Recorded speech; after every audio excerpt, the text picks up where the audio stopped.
नमस्कार। आज हम बात करेंगे अनुवाद की प्रक्रिया एवं प्रविधि के भाग 2 पर। पिछले सत्र में हमने अनुवाद की प्रक्रिया एवं प्रविधि के भाग 1 पर बात की थी। आज इसी चर्चा को आगे बढ़ाते हुए हम इसके दूसरे अंश पर बात करेंगे और जैसा कि मैंने पहली वीडियो में कहा भी था कि इसे हमने 4 सत्रों में विभाजित किया है। आज इस दूसरे सत्र पर हम चर्चा करेंगे। तो अनुवाद की प्रक्रिया एवं प्रविधि पर आगे बात करते हुए मैं कोशिश करूँगी कि हम अनुवाद प्रक्रिया के विभिन्न हिस्सों पर बात करें और कोशिश करें कि आप इस विषय से आप पूरी तरह से अवगत हों और इसे समझ सकें। तो अनुवाद की प्रक्रिया प्रविधि के भाग 2 में आज हम विभिन्न प्रारूपों की बात करेंगे।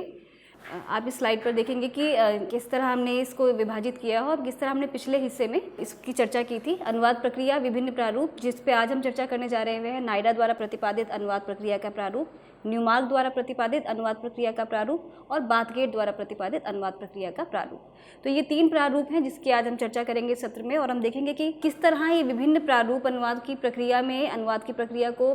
ज़्यादा बेहतर तरीके से समझाने का प्रयास करते हैं और इन विभिन्न अनुवाद चिंतकों का इसमें क्या योगदान है। इस चर्चा के अंतर्गत हम देखेंगे कि पिछले हमने जैसे मैंने बताया कि इसे हमने 4 मॉड्यूल में डिवाइड किया है। पिछले मॉड्यूल में हमने अनुवाद प्रक्रिया, अनुवाद और अनुवादक पर चर्चा की थी। इस मॉड्यूल में हम इन 3 प्रारूपों पर नाइडा, न्यूमार्क और बाथगेट के अनुवाद प्रक्रिया के प्रारूप पर विस्तार से चर्चा करेंगे और देखेंगे कि इन तीनों में क्या समानताएँ हैं, क्या असमानताएँ हैं और वो असमानता के बिंदु कौन कौन से हैं। तो सबसे पहले नाइडा द्वारा प्रतिपादित अनुवाद प्रक्रिया का प्रारूप। नाइडा ने अनुवाद की प्रक्रिया को 3 खंडों में या 3 भागों में विभाजित करके देखा है। नाइडा का जो मुख्य चिंतन है अनुवाद प्रक्रिया को लेकर वो बेसिकली वो बाइबल के अनुवाद को लेकर और बाइबल के अनुवाद से संबंधित उनका जो पूरा अनुवाद चिंतन है वो उसी आधार पर अनुवाद की प्रक्रिया को देखते हैं। और सबसे बड़ी बात उसमें ये भी है कि अनुवाद को नाइडा एक विज्ञान की तरह देखते हैं। नाइडा ने अनुवाद की जो व्याख्या की है उसके हिसाब से वो नाइडा अनुवाद को एक विज्ञान की कैटेगरी में रख के देखते हैं और मानते हैं कि अनुवाद की प्रक्रिया के अंतर्गत जब 2 भाषाओं के बीच में जब एक क्रिया होती है, अंतरण क्रिया होती है, तब वो जो पूरी क्रिया है अंतरण की वो एक पूरी तरह से वैज्ञानिक क्रिया है जिसके अंतर्गत उसके कुछ सोपान हैं जिसके माध्यम से वह अनुवाद होता है। और वो कोडीकरण की बात करते हैं जिसे हम कोडिफिकेशन कहते हैं, मतलब मूल भाषा के कोड से को पहले डिकोड करना और डिकोड करके उसे नई भाषा में यानी लक्ष्य भाषा में रीकोड करना या पुनर्कोडीकरण करना, तो जिसकी चर्चा मैंने पहले सत्र में भी की थी। उसी आधार पर से अगर आगे विस्तार से देखें तो नाइडा ने 3 स्तर बताए हैं: विश्लेषण, अंतरण और पुनर्गठन। नाइडा जब चर्चा करते हैं तो इस विश्लेषण के अंतर्गत वो दोनों आयामों की बात करते हैं, भाषागत आयाम और पाठ का संकल्पनागत आयाम। यानी जब अनुवादक या अनुवादिका किसी पाठ को देखते हैं, सबसे पहले एक पाठ अध्ययन जो कि एक तरह से उन्होंने इसका इंटीग्रल हिस्सा ही मान लिया है, जिस पर वो अलग से कोई चर्चा नहीं करते हैं, पर पाठ का अध्ययन करके पाठ को इस कदर समझ के कि वो पाठ किस प्रकार का है, किस विधा का है, उसकी पृष्ठभूमि क्या है, उसके बाद जब उसके विश्लेषण का जो स्तर है नाइडा उसकी चर्चा करते हैं अनुवाद प्रक्रिया के अंदर सबसे पहले। और विश्लेषण के अंतर्गत भाषाई विश्लेषण, संकल्पनात्मक विश्लेषण, भाषा के विभिन्न स्तरों पर जो विश्लेषण है, व्याकरणिक स्तर पर, वर्तनी के स्तर पर, प्रयुक्ति के स्तर पर या जिस भी तरीके से वाक्य संरचना के स्तर पर, तो ध्वनि के स्तर पर, तो उस आधार पर पहले उस भाषा का विश्लेषण करके सबसे पहले ये कोशिश की जाती है कि उन क्षेत्रों को या उन एरियाज़ को आइडेंटिफाई किया जाए, उन्हें रेखांकित किया जाए जहां पर एक अनुवादिका या अनुवादक को अनुवाद के दौरान समस्या का अंदाज़ा होता है या पता चलता है कि कहाँ अनुवाद करते समय उन्हें किन किन बिंदुओं पर विशेष रूप से ध्यान दिए जाने की ज़रूरत है। तो इस प्रक्रिया के अंतर्गत भाषा को या पाठ को दोनों आधारों पर, संकल्पनात्मक आधार पर भी और भाषाई आधार पर भी विश्लेषित करके देखा जाता है, बारीकी से देखा जाता है और इस पर उसे इस कदर देखा जाता है कि अनुवादिका या अनुवादक ये समझ पाएँ कि अपनी अनुवाद की प्रक्रिया के अंदर उन्हें किन किन चीज़ों पर ध्यान रखे जाने की ज़रूरत है और किस तरीके से वे अंतरण करेंगे। और उसी के बाद जो उसके साथ क्रमबद्ध रूप में देखेंगे तो अंतरण की बात करते हैं, जिसके अंतर्गत ट्रांसलेशन होता है।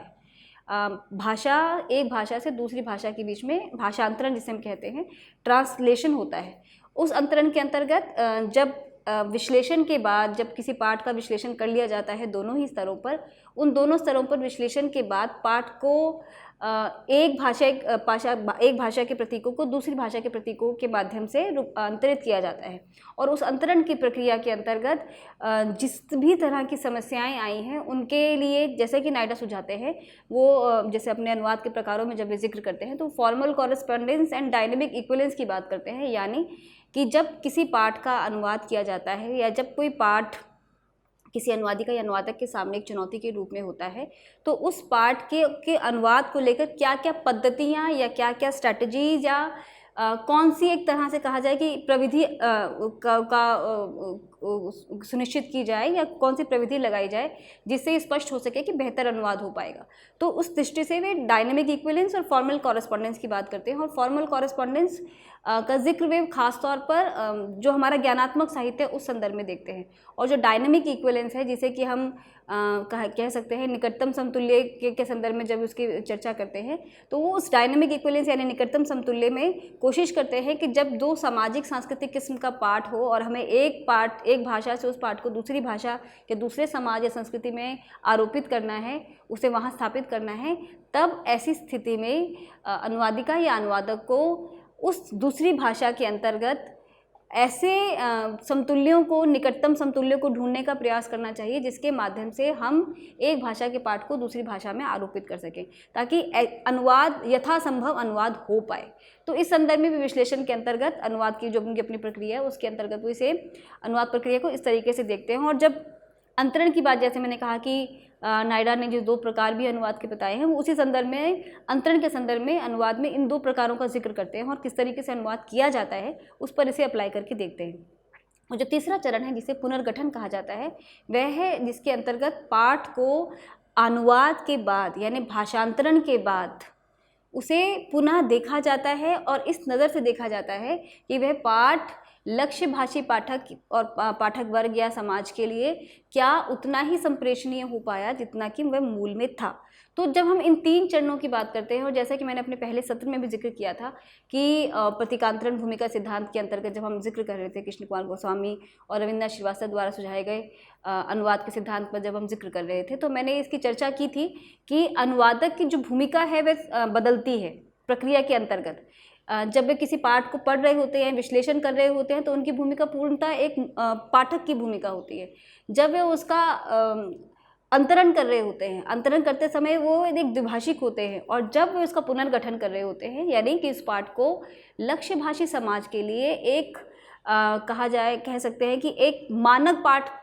का आकार दे रहे होते हैं, तब वे मूलतः एक रचयिता की भूमिका में होते हैं, क्योंकि वहाँ उन्हें केवल अंतरण मात्र कर देना या ट्रांसलेट करके रख देना ही नहीं है, बल्कि उन्हें इस तरीके से प्रस्तुत करना है कि वे लक्ष्य भाषी पाठ को भी उतना ही प्रभावित करें जितना मूल भाषी पाठक ने या समाज ने उसका आनंद लिया होगा। तो इस दृष्टि से जो नायडा के अनुवाद प्रक्रिया है वे महत्वपूर्ण 3 चरणों में समेटी गई है, जिसके अंतर्गत विश्लेषण, अंतरण और पुनर्गठन का जिक्र वे करते हैं। नायडा जो भाषाई स्तर पर जब वे बात करते हैं, जैसे मैंने कहा कि फॉर्मल इक्विवेलेंस, फॉर्मल कॉरेस्पॉन्डेंस और डायनेमिक इक्विवेलेंस, उसी पर अगर हम बात को विस्तार दें तो नायडा मूलतः भाषा के 2 स्तरों की चर्चा करते हैं। यानी कि उनका मानना है कि जो हमारी भाषिक संरचना है उसकी 2 सतहें होती हैं, उसकी 2 लेयर्स होती हैं। एक जिसे वे अभ्यंतर संरचना यानी डीप स्ट्रक्चर कहते हैं, और दूसरा बाह्य संरचना जिसे सरफेस स्ट्रक्चर कहते हैं। सस्यूर जो एक भाषाविद हैं,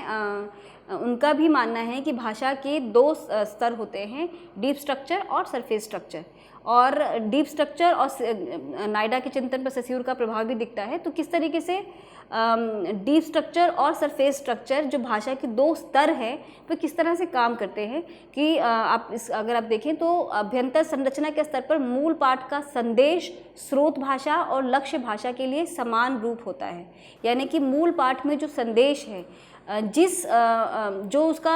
प्रतीक सिद्धांत की अगर हम चर्चा करें, जब हम प्रतीक सिद्धांत पर बात कर रहे थे, तो जो संकेतित वस्तु है या जो संकेतार्थ है वह समान रहता है, लेकिन जो संकेतन प्रतीक है वह बदलता रहता है भाषा के अनुसार। तो जो संकेतार्थ है या जो संकेतित वस्तु है, या खासतौर पर हम संकेतार्थ के संदर्भ में अगर समझें तो वो हमारी भाषा की अभ्यंतर संरचना यानी डीप स्ट्रक्चर की ओर संकेत करता है। क्योंकि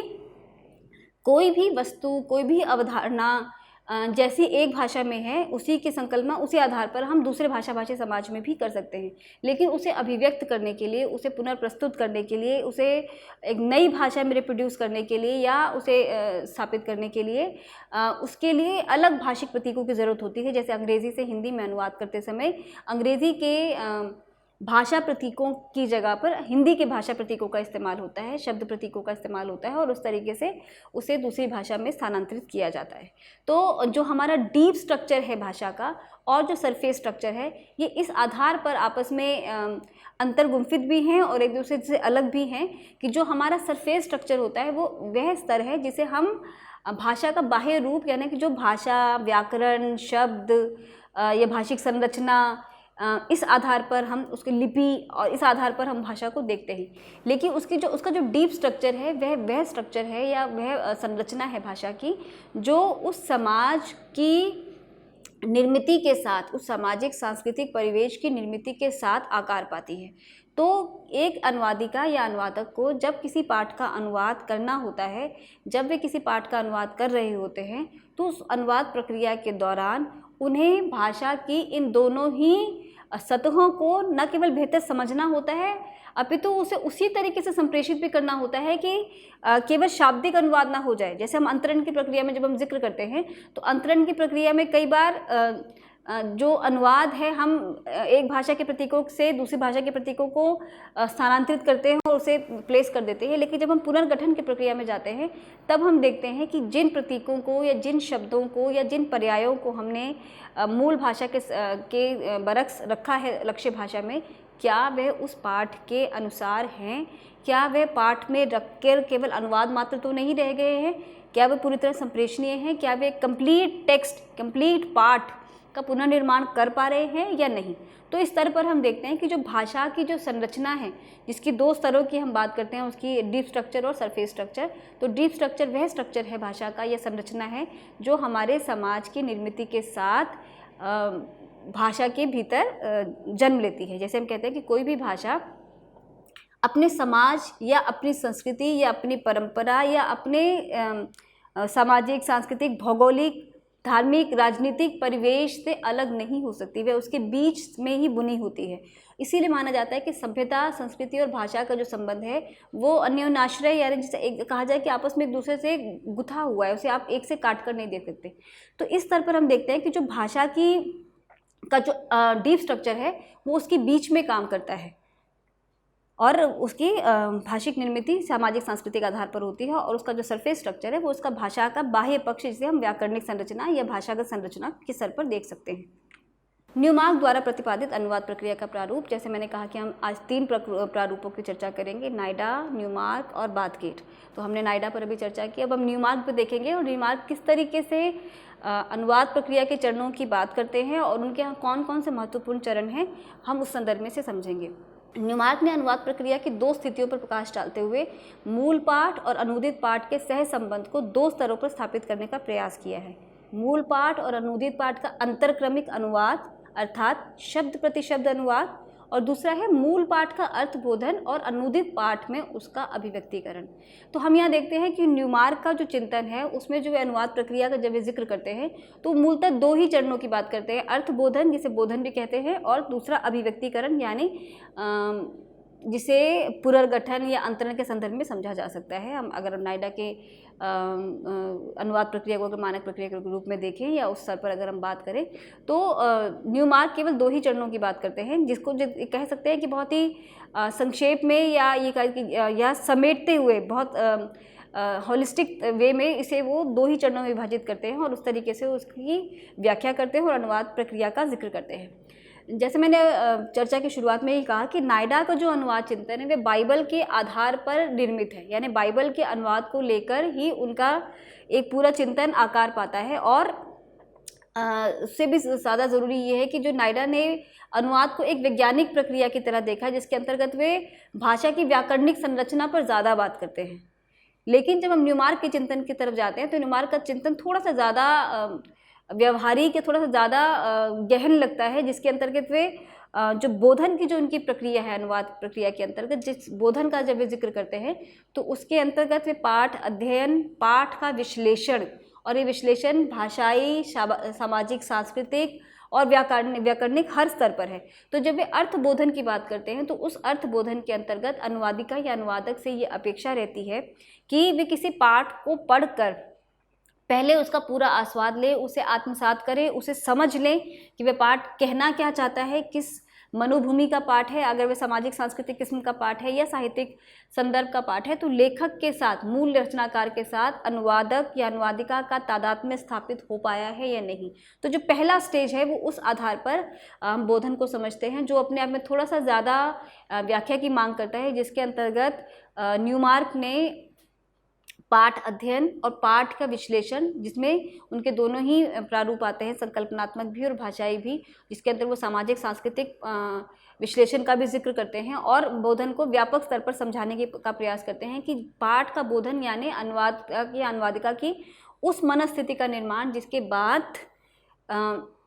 अनुवादिका या अनुवादक पाठ के अंतरण की ओर बढ़ते हैं। तो इस स्तर पर वे बोधन को ज़्यादा व्यापक रूप से समझाने का प्रयास करते हैं और उनके यहाँ चरणों में भी अगर देखें तो वे केवल 2 ही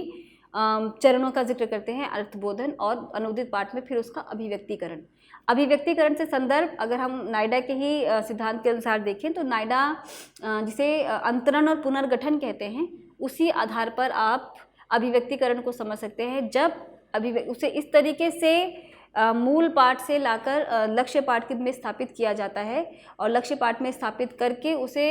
इस तरीके से एक्सप्रेस किया जाता है या इस तरीके से उसे अभिव्यक्त किया जाता है कि वह न केवल अंतरण होता है, यानी केवल वो भाषाई व्यापार नहीं होता, अपितु वो पूरी सामाजिक सांस्कृतिक परिवेश का भी एक तरह से कहा जाए कि अंतरण या ऐसे उसका प्रतिस्थापन या एक तरह से पुनर्रचना अनुदित पाठ के अंतर्गत उसे देखा जाता है। तो अभिव्यक्तिकरण के अंतर्गत अंतरण और पुनर्गठन और पाठ को अंतिम स्वरूप देना, उस संदर्भ में न्यूमार्क इसका जिक्र करते हैं। इसके अतिरिक्त जो तीसरा हमारे जो चिंतक हैं, अनुवाद चिंतक, वे हैं बाथगेट। बाथगेट ने इसी अनुवाद प्रक्रिया को थोड़ा सा ज़्यादा विस्तार देते हुए उसे ज़्यादा समावेशी बनाने का प्रयास किया है और इसे 7 चरणों में गिनवाया है। हम देखते हैं कि नायडा ने 3 महत्वपूर्ण चरणों की बात की, विश्लेषण, अंतरण और पुनर्गठन। न्यूमार्क महत्वपूर्ण रूप से 2 ही चरणों की बात करते हैं, अर्थबोधन और अभिव्यक्तिकरण, जबकि बाथगेट ने इसके अंतर्गत पुनरीक्षण को भी शामिल किया है। हम इस संदर्भ में इसको देखेंगे कि पुनरीक्षण और पर्यालोचन भी ऐसे 2 नए चरण हैं जिस पर ना तो नायडा ने विशेष रूप से कोई चर्चा की है और ना ही न्यूमार्क ने। तो सबसे पहले समन्वयन। क्या है समन्वयन? समन्वयन ये सोपान विश्लेषण और बोधन से पहले की स्थिति है। बोधन जिसका जिक्र न्यूमार्क ने किया, विश्लेषण जिसका जिक्र नायडा करते हैं, जिसमें अनुवादक स्रोत भाषा के पाठ को जांचते परखते हैं और उसके विषय, भाषा एवं शिल्प की जानकारी प्राप्त करते हैं ताकि उसका विश्लेषण करने में उन्हें सुविधा रहे। इसी सोपान के अंतर्गत अनुवादक मूल लेखक से मानसिक स्तर पर तादात्म्य स्थापित करने का प्रयास करते हैं। मैंने जैसा कि जिक्र किया था कि जो विश्लेषण की जो प्रक्रिया है अनुवाद की, वह मूलतः एक तरह से देखा जाए तो अनुवाद से पूर्व एक तरह से मानसिक अनुवाद के चरण के रूप में से देखा जा सकता है, जब अनुवादिका या अनुवादक अपने आप को इस तरह तैयार करते हैं कि जो मूल पाठ है वो उन्हें कितना समझ में आया और उसकी जो चुनौतियां हैं, ये कहाँ वो ऐसे पॉइंट्स हैं जहाँ उन्हें परेशानियां आ सकती हैं और किस तरीके से उन्हें अलग अलग अनुवाद की पद्धतियों या जिसे हम अनुवाद के प्रकार कहते हैं या जिसे हम अनुवाद की स्ट्रैटेजीज भी कह सकते हैं, किस तरीके से उन स्ट्रैटेजीज को अप्लाई करते हुए उन्हें देखते हुए किस तरीके से वो उसके साथ किस तरह का वे व्यवहार करेंगे, कैसे उसका अनुवाद करेंगे। तो ये विश्लेषण जो है मानसिक रूप से अनुवाद का ही एक पहला चरण कह सकते हैं, जिसके अंतर्गत एक मानसिक खाका तैयार हो जाता है और उसके बाद अंतरण के माध्यम से वो भाषागत स्वरूप लेता है और कहा जाए कि भौतिक रूप से वो एक अलग नए पाठ के रूप में अनुवादिका या अनुवादक के समक्ष आता है। तो हम देखते हैं कि इस सोपान को मूल भाषा की रचना का पाठ पठन भी कहा जा सकता है। वस्तुतः यह अनुवाद कार्य में प्रवृत्त होने संबंधी अनुवादक की तैयारी ही है। जैसा मैंने नायडा के संदर्भ में कहा कि विश्लेषण के अंतर्गत ही पहला जो चरण है वो पठन का ही है, यानी किसी पाठ को पढ़ना और पढ़कर उसे इस कदर समझना कि वो पूरी तरह से आपको वैसा ही आनंद का अनुभव करवाए जैसा आपने मूल पाठ में किया। मतलब आपको इस बात का एहसास करवाए कि किस प्रकार का पाठ का आपने पुनर्निर्माण करना है। विश्लेषण, इसका जिक्र हमें बोधन प्रक्रिया के अंतर्गत न्यूमार्क में और विश्लेषण के नाम से हम इसमें नायडा के चिंतन में देखते हैं। अनुवाद प्रक्रिया के इस सोपान के अंतर्गत अनुवादक को पाठक के रूप में स्रोत भाषा के मूल पाठ का अर्थ ग्रहण करना होता है, जिसके लिए उसे पाठ का विश्लेषण करना पड़ता है। यह विश्लेषण विषय वस्तु के स्तर पर तथा भाषा के स्तर पर किया जाता है। दरअसल पाठ एक ऐसी पूर्ण भाषिक इकाई है जिसमें कथ्य और अभिव्यक्ति संश्लिष्ट रहते हैं। आप इसको किसी भी पाठ को उसकी शिल्प या उसकी भाषा या उसका जो बाह्य जो उसका ढांचा है, उसकी जो बाह्य संरचना है, उससे अलग करके नहीं देख सकते हैं। क्योंकि जब कोई रचनाकार, और खासतौर पर अगर मैं क्योंकि यहाँ पर उसी तरह की एक तरह से मांग भी है कि जब कोई रचनाकार किसी पाठ का निर्माण कर रहे होते हैं, मान लीजिए किसी कहानी, कविता या उपन्यास का जब वे निर्माण कर रहे होते हैं, तो उसके साथ ही उनके दिमाग में उसका शिल्प, उसकी भाषा भी साथ साथ तय होती चलती है। तो अगर भाषा और कथ्य में अगर सामंजस्य दिखाई ना दे तो वो पाठ अपने आप में एक तरह से, मूल पाठ भी अपने आप में एक असफल पाठ की तरह हम उसे देखते हैं। इसलिए बहुत आवश्यक है कि जो कथ्य और उसका जो शिल्प है या उसका जो भाषा पक्ष है या उसका जो अभिव्यक्ति पक्ष है वो इस तरह अंतर्गुम्फित हो या एक दूसरे से इतना सामंजस्य हो कि वो एक मूल इकाई के रूप में दिखाई दे। लेकिन जब विश्लेषण की प्रक्रिया के अंतर्गत अनुवादक उसको देखते हैं तब उन्हें उसे दो अलग अलग भागों में रख के देखना होता है और उस तरीके से उसे अपने अनुवाद की जो स्ट्रैटेजीज है उसे भी सुनिश्चित करना होता है। तीसरा जो चरण है जिसका जिक्र न्यूमार्क ने किया था, मैंने जैसे पहले ही कहा कि बाथगेट ने इसे अधिक विस्तार देने की कोशिश की है और जैसे ज़्यादा कह सकते हैं कि ज़्यादा उसको प्रामाणिक बनाने का भी प्रयास किया है, जिसके अंतर्गत वे 7 चरणों में उन्हीं महत्वपूर्ण 3 चरणों को अलग अलग स्तर पर विभाजित करके देखते हैं। तो बोधन यानी कि जिसमें हम अर्थ ग्रहण को ले सकते हैं, यानी विश्लेषण के अंतर्गत हमने उसका जिक्र किया। बोधन के अंतर्गत जहाँ पर हम एक पाठ का अर्थ ग्रहण करते हैं, एक अनुवादक या अनुवादिका होने के नाते जब हम किसी पाठ को विश्लेषण के माध्यम से उसके पाठ का न केवल अर्थ ग्रहण करते हैं बल्कि उसे व्यापक रूप में समझते हैं और अपने अनुवाद की जो एक अपनी जो स्ट्रैटेजी है उसे प्लान करते हैं और देखते हैं कि किस तरीके से इसके साथ इसे कैसे डील किया जाएगा, इसका अनुवाद कैसे किया जाएगा। अनुवादक का उद्देश्य इस सोपान के अंतर्गत मूल पाठ के अर्थबोधन यानी अर्थ ग्रहण का ही है। इसमें विश्लेषण करने से प्राप्त अर्थ के साथ साथ अनुवादक द्वारा मूल पाठ की व्याख्या का अंश भी सम्मिलित रहता है। ये बहुत आंतरिक किस्म की प्रक्रिया है अनुवादिका या अनुवादक के लिए, जब वे न केवल पाठ का विश्लेषण कर रहे होते हैं अपितु अपनी क्षमताओं का भी विश्लेषण कर रहे होते हैं। जब वे देख रहे होते हैं कि एक अनुवादिका या अनुवादक होने के नाते किन किन स्तरों पर उनको समस्या आने वाली है, भाषिक संरचना के स्तर पर, सामाजिक सांस्कृतिक अभिव्यक्तियों के स्तर पर, या अगर हम ज्ञानात्मक साहित्य के संदर्भ में कहें तो जो संकल्पनाएं हैं, या अगर इतिहास के संदर्भ में कहें या दर्शन के संदर्भ में कहें तो जो संकल्पनाएं हैं वो संकल्पनाएं उनको कितनी स्पष्ट है और वह अनुवाद करते समय कहीं ऐसा तो नहीं है कि वे अर्थ का अनर्थ कर देंगे या उनसे कोई चूक हो जाएगी। तो ये जो बोधन या विश्लेषण की जो प्रक्रिया है, पाठगत विश्लेषण के साथ साथ अनुवादिका या अनुवादक के अपने स्वयं का विश्लेषण भी है, जिसके अंतर्गत वे दोनों चीज़ों को साथ रख के अपनी क्षमता और शक्ति तथा पाठ की क्षमता और शक्ति दोनों का में सामंजस्य बिठाकर एक अगले चरण जैसे कि अंतरण के संदर्भ में देखते हैं हम नायडा के प्रारूप में, उस प्रारूप किया या उस चरण की ओर आगे बढ़ते हैं। अगला चरण है पारिभाषिक अभिव्यक्तिकरण। इस सोपान के अंतर्गत 2 प्रमुख उद्देश्य दिखाई देते हैं। प्रथम, मूल पाठ में निहित संदेश का अर्थ ग्रहण करने और उसे स्पष्ट करने के लिए महत्वपूर्ण अंशों पर ध्यान देना, और जो दूसरा चरण है जो इस संदर्भ में हम ज़्यादा महत्वपूर्ण चरण के रूप में देखते हैं, इन अंशों के अनुवाद पर्यायों के निर्धारण में विशेष सतर्कता बरतना। हम जब अगले सत्र में चर्चा करेंगे तो हम इन पर्यायों के संदर्भ में भी विशेष रूप से चर्चा करेंगे। और हम सभी जानते हैं कि जब हम कोई शब्दकोश देखते हैं तो उस शब्दकोश में एक ही शब्द के हमें बहुत सारी अर्थ छवियाँ दिखाई देती हैं। अगर आपने कोई एक शब्द उसमें ढूंढा और उसके साथ आपको उसके 7-8 कई बार 10 पर्याय भी दिखाई देते हैं। अनुवादिका या अनुवादक को अपने पाठ की ज़रूरत के हिसाब से, पाठ के सामाजिक सांस्कृतिक परिवेश के हिसाब से, उसके कालगत जो उसका जो समय है उसके हिसाब से और पाठ की आवश्यकताओं को ध्यान में रखते हुए सही पर्याय का चयन करना होता है, जिसे हम यहाँ पारिभाषिक अभिव्यक्तिकरण के संदर्भ में समझ सकते हैं। उसी तरीके से जब हम ज्ञानात्मक साहित्य का अनुवाद कर रहे होते हैं तो ज्ञानात्मक साहित्य के अनुवाद के अंतर्गत भी अनुवादक को ये देखने की आवश्यकता होती है कि जिस विषय का वे अनुवाद कर रहे हैं उस विषय की पारिभाषिक शब्दावली का सही प्रयोग भी उन्हें मालूम होना चाहिए, सही पारिभाषिक शब्दावलियों का भी उन्हें अंदाज़ा होना चाहिए, और जिस विषय विशेष के हिसाब से जो शब्द या मूल पाठ है उसी संदर्भ को ध्यान में रखते हुए, उसी विषय को ध्यान में रखते हुए ही आपको उस शब्द का पर्याय या उसका जो पारिभाषिक अभिव्यक्ति है उसे खोजना होता है। तो हम दोनों ही संदर्भों में, सामाजिक सांस्कृतिक किस्म के साहित्य में भी और ज्ञानात्मक साहित्य के संदर्भ में भी देखते हैं कि पारिभाषिक अभिव्यक्तिकरण की जो भूमिका है वह महत्वपूर्ण है, जिसे हम अंतरण में के संदर्भ में जब हम देखते हैं तो या अभिव्यक्तिकरण के संदर्भ में जब न्यूमार्क का जिक्र करते हैं उस संदर्भ में पारिभाषिक अभिव्यक्तिकरण को देख सकते हैं। बाथगेट ने इन्हें और चरणबद्ध करने की कोशिश की और अलग अलग करके उसे ज़्यादा अच्छे से व्याख्यायित करने की कोशिश की है। अगला चरण है पुनर्गठन यानी अंतरण के बाद की अगली प्रक्रिया, जिसके बाद अनुवादिका या अनुवादक भाषांतरण करने के बाद पाठ को एक बार फिर से तटस्थ दृष्टि से देखने का प्रयास करते हैं, उसे एक तरह से एक कॉम्पैक्ट उसे बनाने का कोशिश करते हैं, उसे एक अपनी तरफ से संपूर्ण पाठ या एक लक्ष्य पाठक के लिए तैयार एक मूल पाठ की तरह उसके निर्माण का जो चरण है उसे हम पुनर्गठन के संदर्भ में समझते हैं। स्रोत भाषा की सामग्री को लक्ष्य भाषा में संप्रेषित करने के लिए उसका पुनर्गठन किया जाता है। यह पुनर्गठन लक्ष्य भाषा की प्रकृति को ध्यान में रखते हुए और लक्ष्य भाषा पाठक को ध्यान में रखते हुए किया जाता है। मैंने जैसा कहा कि जो अनुवादक की जो तीसरी भूमिका हो जाती है, जिसे हम रचयिता की भूमिका कहते हैं या मूल रचनाकार की भूमिका कहते हैं, वहाँ उससे अपेक्षाएं अलग किस्म की हो जाती हैं, जहाँ उन्हें अनुवाद करते समय ये भी ध्यान रखना है कि वो किसके लिए कर रहे हैं। जैसे मैंने पहले भी जिक्र किया कि बेंजामिन का मानना है कि अनुवाद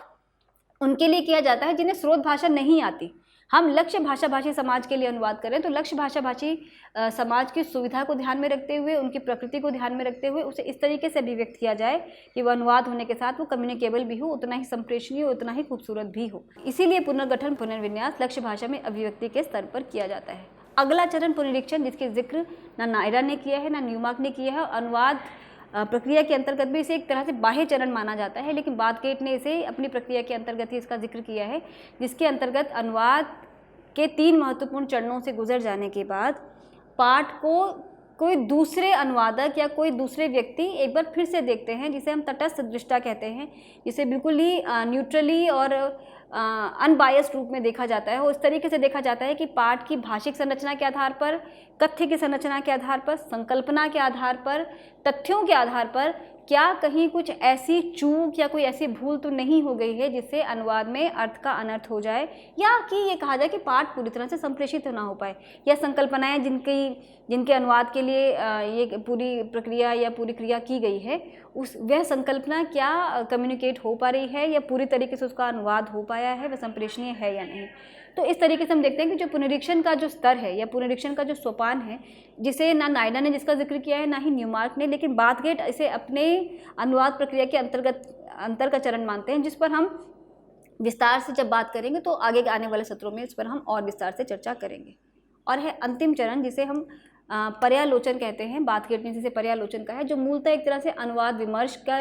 संदर्भ में से देखा जा सकता है। आप इसे मूल्यांकन के संदर्भ में भी समझ सकते हैं, जिसे पुनरीक्षण, मूल्यांकन और समीक्षा जो अनुवाद प्रक्रिया के ही एक तरह से कहा जाए कि अनुवादक के बाद के जो 3 महत्वपूर्ण चरण हैं, पुनरीक्षण, मूल्यांकन और समीक्षा, उसके अंतर्गत ही आप पर्यालोचन के संदर्भ में से समझ सकते हैं। पर्यालोचन के सोपान पर विषयगत प्रामाणिकता को परखा जाता है। कुछ ऐसे विषय हैं जिनकी विषयगत अवधारणाओं, संकल्पनाओं को स्पष्ट करना बहुत ज़रूरी होता है। जैसे मैंने चर्चा की कि जो ज्ञानात्मक साहित्य के जो विभिन्न विषय हैं उनमें न केवल अनुवाद कर देना बल्कि उनकी संकल्पना के प्रति भी तटस्थ होना और तथ्यगत रूप से उसे स्थापित करना भी अनुवादक की, अनुवादिका की जिम्मेदारी होती है। जैसे कि दर्शन, भाषा विज्ञान, कानून, प्रौद्योगिकी, मनोविज्ञान आदि ऐसे विषय हैं जिनमें विषयगत स्पष्टता सफल अनुवाद के लिए आवश्यक है। तो यहाँ पर अनुवादिका या अनुवादक, या कहा जाए कि एक उनसे बाहर के किसी व्यक्ति से उस पाठ का मूल्यांकन करवाया जाना या उसे फिर से देखना और देखकर उस पर उसे ऐसी जगह उसे रेखांकित करना है कि जहाँ जहाँ अनुवाद के स्तर पर कोई समस्या अगर छूट गई है तो उन समस्याओं का निवारण करना है, या उस पर उसको एक तरह से उस पर विमर्श करना या उस पर से केवल बातचीत करना और उसका मूल्यांकन करना इस चरण के अंतर्गत आता है। तो हमने देखा कि बाथगेट ने अनुवाद की प्रक्रिया के अंतर्गत 7 महत्वपूर्ण चरणों की बात की, जबकि न्यूमार्क उसी प्रक्रिया को 2 चरणों में समेटते हैं और नायडा ने इन्हें 5 चरणों में विभाजित किया है। नायडा विश्लेषण नामक सोपान पर भाषा के दो महत्वपूर्ण पक्षों शब्दार्थ और व्याकरण के गहन विश्लेषण पर अत्यधिक बल देते हैं। शब्दार्थ के अंतर्गत वे वाच्यार्थ और लक्ष्य व्यंग्यार्थ के वर्णनात्मक विश्लेषण पर जोर देते हैं। जैसा मैंने शुरू में भी जिक्र किया कि नायडा को जो मूल चिंतन है वो व्याकरणिक या भाषागत स्तर पर अधिक है, इसलिए उनके पूरे चिंतन में भाषा एक महत्वपूर्ण इकाई के रूप में है और उसके विभिन्न पक्षों पर वे जब विश्लेषण की प्रक्रिया के अंतर्गत जब जिक्र करते हैं तो उस पर ज़्यादा विस्तार से चर्चा करते हैं। जबकि न्यूमार्क के यहाँ बोधन नामक जो प्रक्रिया है उसके अंदर अर्थ ग्रहण के अंतर्गत न केवल भाषिक संरचना बल्कि अर्थ और जिसे हम संकल्पना कहते हैं पाठ की, जिसे हम कथ्य पक्ष कहते हैं, उसकी भी विश्लेषण का जिक्र भी करते हैं। और वहीं बाथकेट इन्हें इसे और व्यापक आधार देते हुए, ऐसे और व्यापक स्वरूप देते हुए इसके अंतर्गत पुनरीक्षण जैसे चरण को और पर्यालोचन जैसे चरण को भी शामिल कर लेते हैं, जो एक तरह से पुनरीक्षण और मूल्यांकन के संदर्भ में है और जो अनुवादक या अनुवादिका जो मूल रूप से जो पाठ का जो अंतरण करते हैं, भाषांतरण करते हैं, उसके दायरे से बाहर का काम है। तो इस तरीके से हम देखते हैं कि विभिन्न अनुवाद चिंतकों ने अपने अपने पाठ की ज़रूरत के हिसाब से या अपनी सैद्धांतिकी के हिसाब से या अपने सामने अनुवाद के दौरान आई समस्याओं के हिसाब से अनुवाद प्रक्रिया के अंतर्गत अलग अलग तरीके से चरणों को गिनवाया है। लेकिन अगर हम देखें तो जो महत्वपूर्ण चरण है उसके अंतर्गत हम पाठ अध्ययन, विश्लेषण, अंतरण और पुनर्गठन को देखते हैं। तो इस तरीके से ये जो चार या कहा जाए कि इसको पांचवा भी अगर हम जोड़ ले, जिसके अंतर्गत हम कह सकते हैं कि पाठ का समायोजन, तो इस संदर्भ में अगर हम देखें तो ये पांच ये महत्वपूर्ण चरण है, या अगर हम नायडा को ही अगर हम केंद्रित करें तो जो तीन महत्वपूर्ण चरण हैं ये मूलतः अनुवाद की प्रक्रिया को समझाने के लिए बहुत स्पष्ट तरीके से अनुवाद प्रक्रिया को समझाते हैं और उस पर विस्तार से चर्चा करते हैं। तो आज हमने अनुवाद प्रक्रिया के इस सत्र में अनुवाद प्रक्रिया के तीन प्रारूपों पर चर्चा की, नायडा, न्यूमार्क और बाथकेट। अगले 2 सत्रों में हम अनुवाद प्रक्रिया पर और आगे से विस्तार से चर्चा करेंगे। बहुत बहुत धन्यवाद। नमस्कार।